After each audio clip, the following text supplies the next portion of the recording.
You know what it is, man. Back at it. Here with another episode of Big June Sports Talk Podcast, man.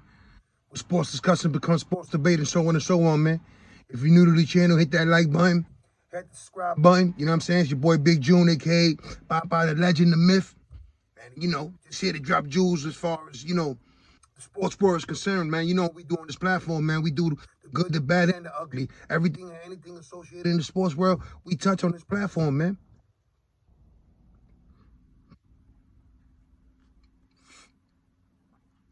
You know, today's episode, it's just like any other athlete I discuss on this platform. You know what I mean? We discuss the good, the bad, and the ugly. Everything that transpired during the course of their career. And, you know, a lot of them, you know, deal with the dark side. So they are criminal ties. And, you know, like I say all the time, this is like ESPN/Core TV as far as this platform, you know. But again, you know, before I even start the story off, right?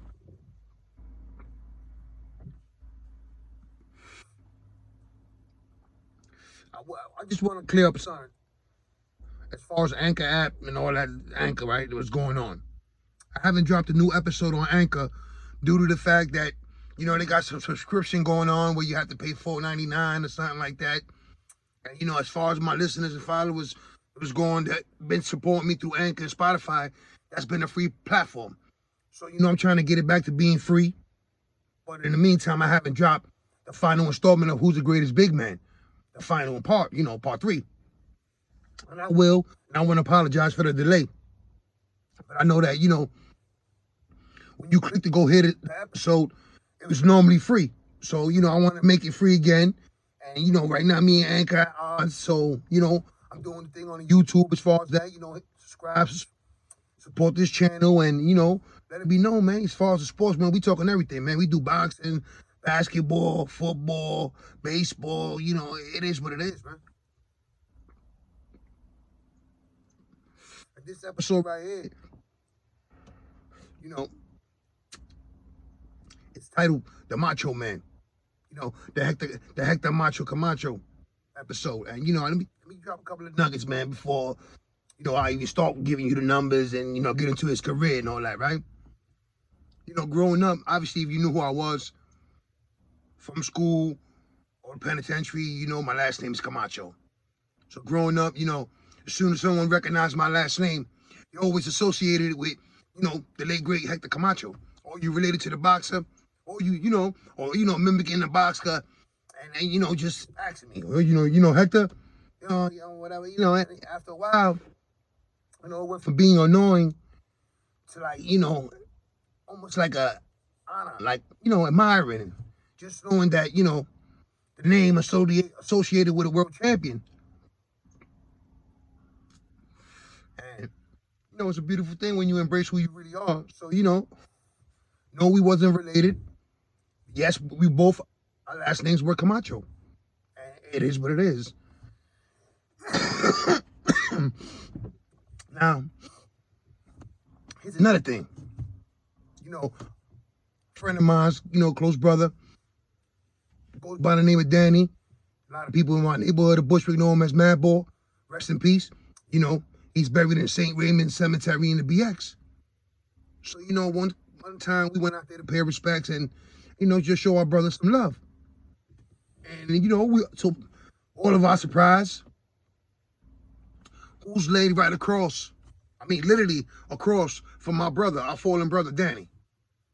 Hector Camacho. You know, we were all curious. So we went to go see if it was true. We had heard the whispers that he was buried in the cemetery as well. So we all went to go investigate. And we didn't have to look no further. Right? When we got to the plot of our fallen brother Danny, Hector Camacho was literally right across. That you could walk across, you know, with all due respect to the, you know, to the plots and all that. You could walk right across from our brother to Hector Camacho's plot. Right? So that'd be, let me see. Let me see something. Give me a second. Here we go. Right? In St. Raymond Cemetery, Holy Cross section, Road 2, Plot 148. Road 2, Plot 148. is where Hector Camacho was laid to bury, right? Literally right across from my fallen brother, Danny. So you know how it was. We go pay respects to our brother. You know, we used to go pay some respect to Hector Camacho as well. You know, pour a little something there for him. You know, it is what it is, man. You're always going to pay respects to the dead and, you know, show them some love while you're there. So you already know how it was, and, you know, R.I.P. to my boy Danny, man. You know, truly missed him. And, you know, obviously Hector Camacho was one of the most entertaining, electrifying characters to ever grace the boxing ring. You know, and to this day, his legacy as far as boxing is intact when it comes to one of the greatest Puerto Rican boxers of all time. But just knowing that his flamboyant ways, as far as his costumes and attires of entering the ring, his showmanship in the ring is alive and kicking today. But some of these new boxers, right? The entertaining ones, right? You can even pencil in Floyd with his outrageous, landish outfits that he used to come into the ring, right? But they all got that from Hector. So, you know, like I said, man, his legacy is intact. And, you know, we about to get into some numbers, and I'm, you know, just do what I do all the time, man. You know what I'm saying? And that's just break it down, give you the good, the bad, and the ugly, man. And, you know, without further ado, man, Hector Luis Camacho Mateus, born May 24th, 1962, death November 24th, 2012, in in San Juan, PR. Fought professionally from 1980 to 2010 and was a world champion in 3 weight classes. So let me slow that down for a second, right? Fought professionally from 1980 to 2010. That's 3 decades. That's 30 years. You know, a world champion in 3 different weight classes. So obviously the man had gold, had potential. We all seen that. You know, the scouting report was on Hector Camacho was, you know, he didn't like to be hit. He'd start doing the running man in the ring. But, you know, fighting from a southpaw stance, you know, whatever the case might be. But like I just mentioned earlier, a world champion in 3 different weight classes, right? So let me give you the numbers real fast. 88 total fights, 79 career wins, 6 losses, 38 wins coming of TKO with 3 draws. All right? Let me repeat that again. In 88 professional fights with a record of 79-6 with 3 draws. 38 wins coming about via knockout. You know, for a guy who was scared, who liked to dance around in the ring, right? But let me go. Let's continue with this one right here, right? In a storied amateur career, Camacho won 3 New York Golden Glove tournaments, beginning with the sub-novice 112-pound championship in 1978. Right? In a storied amateur career, 3 New York Golden Gloves, sub-novice 112 pounds, right? See where it all started developing in the mean streets of New York, up there in Harlem and all that, right? His rise to fame and stardom. With them hands letting it go and all that, right? That's what it is, man. But let's continue with this story, man. Camacho has had many notable fights against some of the biggest names in boxing, defeating Roberto Duran twice and knocking out Sugar Ray Leonard into permanent retirement. Now, when you mention Sugar Ray Leonard, you mention Roberto Duran. Those are some of the greats ever in any list, in any generation, when it comes down to boxing, right? No matter the weight class, when you mention greatness, it gets respected and applauded. So, you know, Camacho sending Sugar Ray Leonard into permanent retirement, defeating Roberto Duran not once but twice. It is what it is, man. But, you know, again, let me just give you some more names and let me just continue to break down, you know, Hector Camacho, his legacy as far as his career in boxing, right? Camacho also fought Julio Cesar Chavez, Felix Trinidad, Oscar De La Hoya, among others, right? During his later years, Camacho expanded his popularity by appearing on a variety of Spanish language reality television shows, right? Such as Mira Quien Baila, meaning like, look who's dancing. and had a segment on the popular show El Gordo y la Flaca called Macho News. So life after boxing for Camacho was starting to find full circle, right? A couple of segments on popular Spanish shows, reality TV shows, just his character himself or who he was, right? And what he performed in that ring. So now life after boxing, everything's starting to come full circle, slow down. He's married to a lady named Amy Torres. They have 3 sons. Has another son from a prior relationship before marrying Amy Torres. But like any other boxer, he dealt with the dark side. And I'll get into that. And, again, that's what I mentioned, was popular in the Spanish networks. I mean, the guy was like a main attraction. He had a draw. Wherever he had, it was a draw to him. And he knew that, and he played to the crowd. And that was one of his strengths as a boxer. Not being known as the most powerful boxer that can knock anyone out. But to this day, like I mentioned, his legacy in the sport of boxing, it speaks volumes to these days. I'm telling you, from the flamboyant ways, to the character he was in the ring, to the lavish style, everything. The wardrobe, it's live and kicking well in boxing, right? But like I mentioned, man, the good, the bad, and the ugly. Camacho also had much publicized trouble with drug abuse and also dealt with criminal charges, right? So, no one is immune to what goes on in society, man. Whether if you're a well-known celebrity or not. It is what it is, man. And Camacho was just like any other man. He dealt with that just like that. He battled demons just like anyone else did, man. Just like this Camacho has. And it is what it is, man. So, in 2005, Camacho was arrested for burglary, a charge to what he later pleaded guilty to. He served some time. And, right around the time that he was murdered, that's what it was. He was murdered. He was also fine. He had an open case out in Florida. So, he got into a little incident with the wife and one of his kids, and supposedly he roughed up one of his sons, right? I'll get into that, But in 2011, he was shot at 3 times by would-be carjackers, but was uninjured.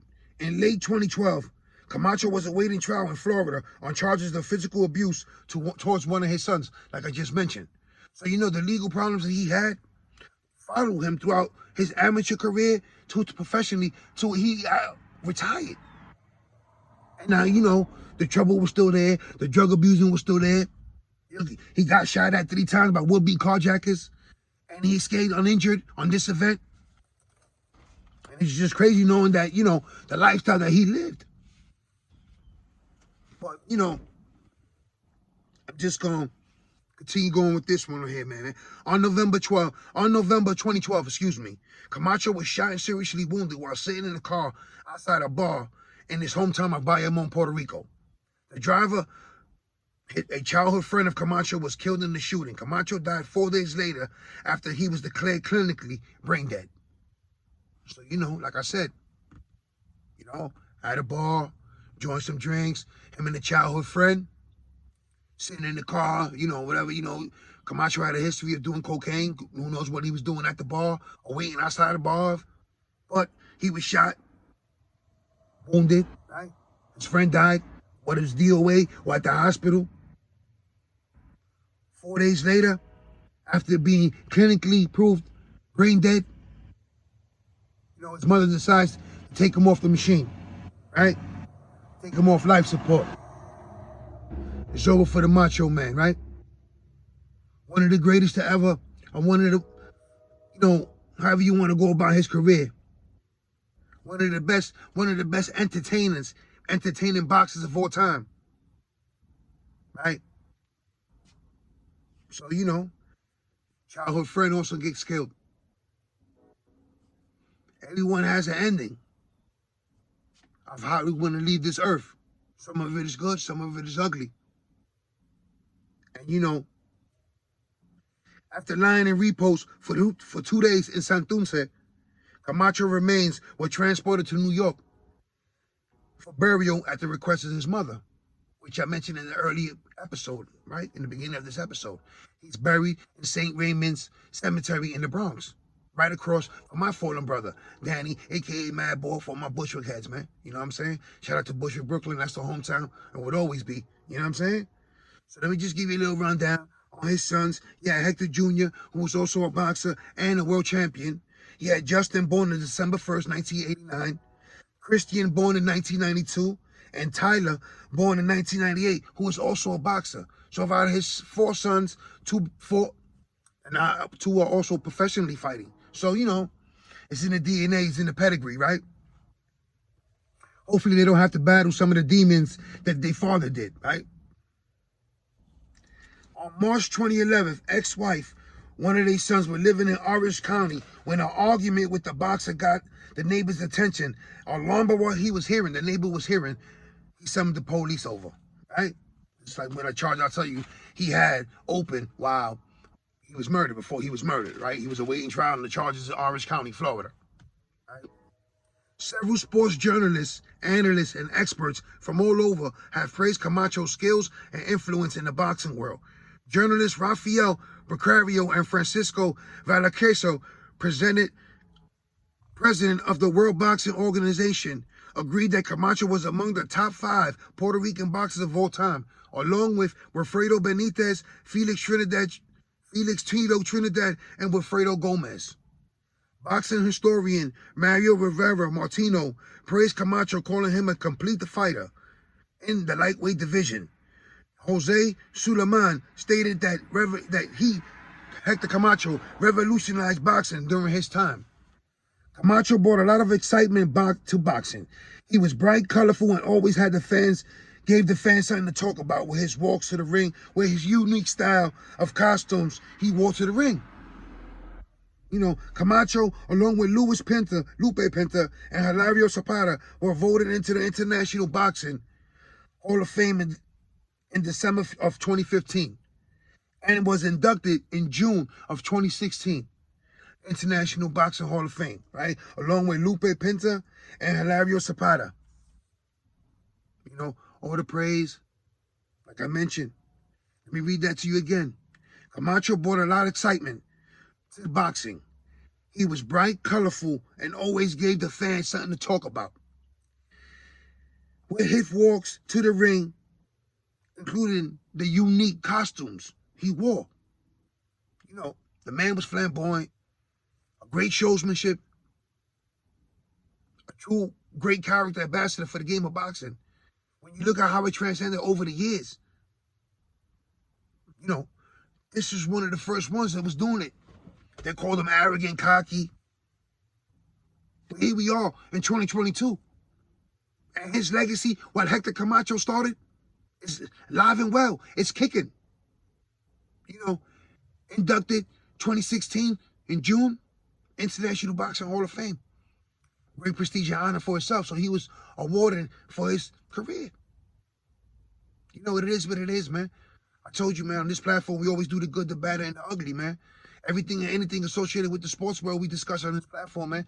On Big June Sports Talk Podcast, it is what it is, man. This was just another episode of, you know, someone hitting the pinnacle of his career. And, you know, ultimately still demon and succumbing to his demons, right? Because even though he had the fame, had the money, had the notoriety, he couldn't leave the hood. The streets are always part of his DNA, right? When you remember Hector Camacho, the streets is always associated next to it. No matter how you look at it, he died in the streets, in a car with his childhood friend at a bar in San Juan, Puerto Rico, right? Body laid in repose 2 days in Santurce. So it is what it is, man. But, you know, again, it doesn't take away from the career he had. A champion in 3 different weight classes. You know, a 3-time New York Golden Glove amateur. So, you know, his historic career was phenomenal. And again, it was a blessing to be associated with Camacho. Are you related to Hector Camacho? Nah, man, I'm not. But our last names are.